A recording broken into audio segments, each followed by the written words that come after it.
Hello दोस्तों, स्वागत है आप सभी का हमारे इस YouTube चैनल जॉब ट्रैकर के अंदर। आज हम डिस्कस करने वाले हैं बहुत ही इंपॉर्टेंट टॉपिक जो कि रहेगा आपका ऑनबोर्डिंग अपडेट के बारे में। तो बहुत सारे लोग हमें कमेंट सेक्शन में हर बार पूछते रहते हैं कि हम ऑनबोर्डिंग के बारे में क्या करें। हमको ऑफर लेटर मिल चुका है बट हमें ज्वाइनिंग नहीं मिल रही है। तो ये बहुत सारे लोग ऐसे फ्रेशर्स हैं जो 2020 से लेकर 2023 बैच के लोग हैं जिनको ज्वाइनिंग नहीं मिली है और उनको बस ऑफर लेटर मिल चुका है। तो इसलिए ये वीडियो बहुत ही इंपॉर्टेंट रहने वाला है उन सभी लोगों के लिए। तो मैं चाहता हूं आप सभी लोग इस वीडियो को पूरा एंड तक देखिए और अंडरस्टैंड करने की कोशिश कीजिए जो भी पॉइंट्स हम डिस्कस करने वाले हैं। चलिए शुरू करते हैं। तो गाइज, बिफोर मूविंग फॉरवर्ड, हमारी बस एक स्मॉल रिक्वेस्ट है कि आप प्लीज हमारे चैनल को सब्सक्राइब कीजिए ताकि हम और भी ऐसे वीडियोस ला पाए आप तक और हमें मोटिवेशन मिलता रहे। चलिए शुरू करते हैं। तो सबसे पहला इंपॉर्टेंट पॉइंट है कि कोविड के बाद आफ्टर 2020 बहुत सारे लोगों ने बहुत सारे कंपनीज के एग्जाम्स दिए और वो क्लियर भी कर लिए। तो वो रह सकते हैं आपके 2021 बैच, 22 बैच, 23 बैच और अभी की 24 बैच भी।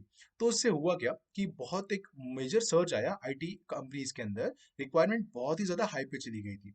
तो उस वक्त जो भी लोग 2018 या फिर 2019 या फिर 2020 के पास आउट भी है, जिनको कोविड मतलब 2021 के अंदर जिनको 2 साल 3 साल का एक्सपीरियंस है, उन लोगों को तो बहुत ही अच्छे ऑफर्स मिलने लग गए थे।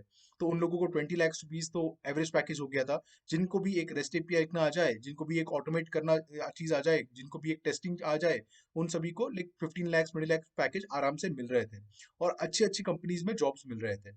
तो उस वजह से हुआ क्या, बहुत सारे लोगों ने ट्रांजिशन किया जो भी नॉन आईटी बैकग्राउंड से भी थे, मतलब जो मैकेनिकल, सिविल या फिर इलेक्ट्रिकल, इलेक्ट्रॉनिक्स ऐसे ब्रांच से भी थे।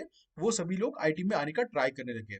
और उस वजह से हुआ क्या, जो कोचिंग इंडस्ट्री थी, जो ट्रेनिंग वगैरह प्रोवाइड करती थी इन सब चीजों पे, आईटी या फिर ऑटोमेशन, टेस्टिंग, ये सारी चीजों पे, वो भी बहुत बूम पे आने लगी थी। और उसी वजह से पे आफ्टर प्लेसमेंट भी बहुत बढ़ने लगा था। मुझे याद है बहुत सारे हमारे सीनियर्स जो पहले मैकेनिकल या फिर सिविल फील्ड में काम कर रहे थे अच्छी अच्छी कंपनीज में, उन्होंने उनका जॉब छोड़ा। उन्होंने वो कोर्सेज ज्वाइन किए, टेस्टिंग के हो या फिर ऑटोमेशन या फिर डेवलपमेंट के या फिर डेटा साइंस के।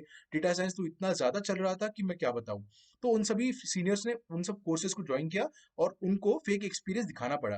उन्होंने क्या किया, अपना एक्चुअल एक्सपीरियंस नहीं दिखाया, फेक एक्सपीरियंस लगाया रिज्यूम में और उन्होंने वो कंपनीज में अप्लाई कर दिया और प्लेस्ड हो गए। उसके बाद क्या हुआ, उनको कुछ कुछ लोगों जो अच्छे होशियार थे वो लोग आगे चले गए। जिनके पास फेक एक्सपीरियंस था और जो स्किल्ड नहीं थे, जिनको बस इंटरव्यू क्रैक करना आता था, वो लोग पीछे पीछे रह गए और उनको बाद में कंपनीज ने फायर भी कर दिया, लाइक फेक एक्सपीरियंस या फिर बैकग्राउंड वेरिफिकेशन के चलते। तो ये बहुत ही इंपॉर्टेंट पॉइंट था। उसके बाद हुआ क्या, जो भी 2021 और से लेकर 2023 बैच के लोग हैं, उन लोगों ने भी वही सोचा कि हम आईटी में जाएंगे। उन्होंने बेसिक जो फ्रेशर्स के एग्जाम्स रहते हैं आईटी कंपनीज के, TCS, Infosys, Wipro, Capgemini, Cognizant, list तो बहुत लंबी है कंपनीज की, इन सभी के एग्जाम्स दिए और उनके एग्जाम्स क्लियर कर दिए। उसके बाद बहुत लोगों के साथ तो ऐसा हुआ था कि उनका इंटरव्यू भी नहीं हुआ, उनको डायरेक्टली ऑफर लेटर जनरेट हो गया। तो लोगों ने इंटरव्यूज क्लियर करने के लिए बहुत सारी जगह से हेल्प ली, कुछ कुछ लोगों ने सिंसियरली पढ़ाई भी की और कुछ लोगों ने उनको ऐसे ऐसे करके निकाल भी लिया इंटरव्यूज। ओके, उसके बाद हुआ क्या, उसके बाद ऐसा हुआ कि आईटी कंपनीज को लगा था, जो प्रिडिक्शन उन्होंने किया था, ग्रोथ ट्रैजेक्टरी जो थी उनकी, वो एक्सपोनेंशियली आगे बढ़ने वाली थी, ऐसा उनको लग रहा था। बट ऐसा हुआ नहीं।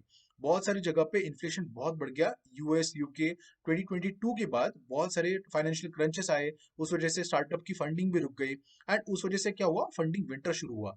तो जो भी अच्छे अच्छे नए नए उभरते हुए कंपनीज थे, जैसे बायजूस या फिर और भी कई कई कंपनीज, उन सभी को फंडिंग नहीं मिल रही थी और वो उस तेजी से हायर नहीं कर पा रहे थे। और उनके उनको दिखाना था उनके इन्वेस्टर्स को प्रॉफिट। जो भी बड़ी बड़ी कंपनीज थी उनके साथ भी सेम थी और सेम चीज थी, और छोटी कंपनीज के साथ भी। तो उन्होंने फर्स्ट थिंग क्या की, उन्होंने जो भी लोगों को एक्स्ट्रा और बहुत ज्यादा पैकेजेस दिए थे, उनको डिमांड के चलते, हाई ग्रोथ के चलते, उन सभी को उन्होंने निकाल दिया। तो ले ऑफ करना शुरू हो गया। ओके, उस वजह से हुआ क्या, उनकी प्रॉफिटेबिलिटी अच्छी होने लगी और इंप्लॉय कॉस्ट कम हो गया। तो इस वजह से उन्होंने फायरिंग भी शुरू कर दी और दूसरे साइड से उन्होंने ऑनबोर्डिंग भी शुरू नहीं की। तो इस वजह से हुआ क्या, उनके पास एडिशनल टैलेंट पूल नहीं था और जो हाई पेइंग जिनको पे करना पड़ रहा था उनको भी उन्होंने फायर कर दिया। तो इसके चलते उनके फाइनेंशियल्स जो थे, उनके जो बुक्स थे, लोन बुक्स वगैरह सारी चीजें, वो थोड़ी थोड़ी क्लियर और ईज आउट होने लगे। पर अभी हुआ क्या, यूएस में और यूके में, एंटर यूरोप में भी बहुत सारा रिसेशन की फियर्स आने लगे और उस वजह से कंपनीज के पास ज्यादा फंडिंग नहीं थी। इसलिए वो Indian IT service based companies जो है, टीसीएस, इन्फोसिस, विप्रो, इन सभी के जो पाइपलाइन के अंदर जो कॉन्ट्रैक्ट्स थे या फिर जो प्रोजेक्ट्स नए नए आने वाले थे डेवलपमेंट के लिए या फिर बहुत सारी चीजों के लिए, वो होल्ड पे रख दिए। और उस वजह से जो लोग भी टीसीएस या फिर उन जैसी कंपनीज ने हायर किए थे, वो सब बेंच पे बैठे हुए हैं, उनके पास कोई काम नहीं है। तो मैंने बहुत लोगों को देखा है जो 1.5 2 2 साल से बेंच पे है, सिर्फ सैलरी ले रहे हैं और कुछ काम नहीं कर रहे हैं। वो सिंपली ट्राई कर रहे हैं लेवल अप करने का। इनमें उनका भी कोई दोष नहीं है और कंपनीज का भी दोष नहीं है, because at the time when they were hired, वहां पे रिक्वायरमेंट ही कुछ ऐसी थी, वहां पे फोरकास्टिंग ही कुछ ऐसी हुई थी कि उनको हायर करना ही पड़ा। अभी हो क्या रहा है, अभी प्रोजेक्ट्स नहीं है, लोग बेंच पे बहुत सारे बैठे हुए हैं और न्यू लोगों को उन्होंने ऑफर दे के रखा है। अब उन नए लोगों को वो ज्वाइनिंग नहीं दे सकते क्योंकि ऑलरेडी उनके पास एक्सेस में बहुत सारे लोग बैठे हुए हैं। चलो टीसीएस की तो भी ठीक बात है, उनका पहले से ही बहुत ज्यादा लोग बेंच पे थे। टीसीएस फिर भी ऑनबोर्ड कर रहा है बहुत लोगों को एवरी क्वार्टर, बट स्टिल वो नंबर बहुत ही कम है। अगर आप देखोगे तो आपको ऑब्जर्व कर पाओगे कि उनका जो नेट एम्प्लॉय है वो रिडक्शन ही हो रहा है। उनका 6,30,000 कुछ एम्प्लॉयज था एट द पीक, अभी वो कम कम होते जा रहा है after every quarter. And this is a reason why freshers बहुत वरीड है, क्योंकि उनको ज्वाइनिंग नहीं मिल रही है। 2 साल से 3 साल से भी बैठे हुए हैं बहुत सारे फ्रेशर्स। उनको बस मैं एक चीज कहना चाहूंगा कि देखिए, ये बहुत ही अच्छा टाइम है अगर आपके पास डेफिनेटली कोई सैलरी या फिर कोई इनकम नहीं हो रहा है। डेफिनेटली आपको डिपेंडेंट रहना पड़ रहा है आपके पेरेंट्स के ऊपर या फिर किसी और के ऊपर। बट ये टाइम ऐसा है, बहुत ही क्रूशियल टाइम है, आपको अपस्किल करना ही होगा। और इसके बाद धीरे धीरे जब डिमांड बढ़ेगा, तब आपके पास बहुत अच्छा स्किल होगा। तो पहली चीज, दूसरी चीज, आप ट्राई करो इंटर्नशिप करने का कोई भी ऑर्गेनाइजेशन में। अगर आपको पैसे नहीं दे रहे वो, फिर भी इट इज ओके। अभी के लिए थोड़े कुछ दिनों के लिए, 6 महीने के लिए, 8 महीने के लिए वहां पे जाके इंटर्नशिप करने का ट्राई करो। एक्चुअल प्रोजेक्ट एक्सपीरियंस जो है वो गेन करने का ट्राई करो, वो बहुत ही इंपॉर्टेंट है। वो आगे जाके आपको बहुत ही काम आएगा। थर्ड थिंग, जैसे ही मार्केट की कंडीशंस ईज आउट होती है, तो आप क्या कर सकते हो, वैसे ही आप अप्लाई करना शुरू कर सकते हो और आप अपना इंटर्नशिप एक्सपीरियंस उनको दिखा सकते हो। देखो, ये बात कैसे करनी है, कैसे अप्रोच करना है, ये सब पे के ऊपर मैं एक वीडियो बना सकता हूँ डिटेल में, जिसके ऊपर हम बात करेंगे लिंक्डइन के ऊपर कैसे अप्रोच करें, ईमेल के ऊपर कैसे अप्रोच करें।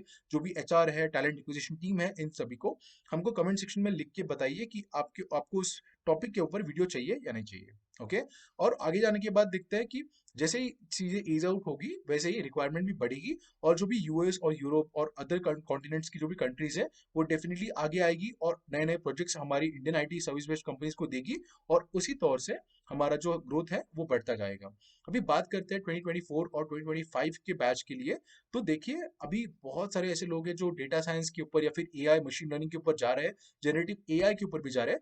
खुद बहुत सारे आईटी कंपनीज के सीईओ, जैसे इन्फोसिस के सलील परीख, और फिर विप्रो के जो थियरी डेवलपर है, टीसीएस के जो कृतिवासन सर, उन्होंने भी बोला है कि वो जेन एआई को बहुत ज्यादा फोकस दे रहे हैं, क्योंकि वो बहुत लोगों का काम कम कर रहा है। मतलब जो 10 लोग काम कर रहे थे अर्लियर, उनका काम अभी सिर्फ 5 लोगों का ही बचा है।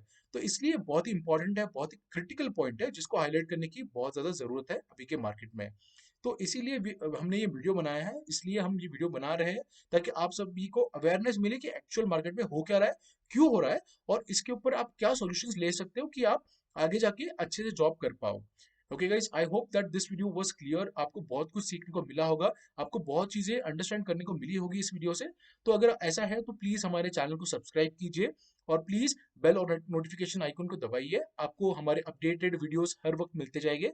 और इस चैनल को लाइक करना मत भूलिए। तो हम बहुत सारे एफर्ट्स दे रहे हैं definitely, because I continuously speak for like 8 minutes 9 minutes, तो इसलिए बहुत ज़्यादा इंटरेस्टिंग होता है ये मेरे लिए भी। और प्लीज लाइक कीजिए, that is very important. And with this I would like to end our today's video. Thank you for watching this entire video guys, hope you all have a good day.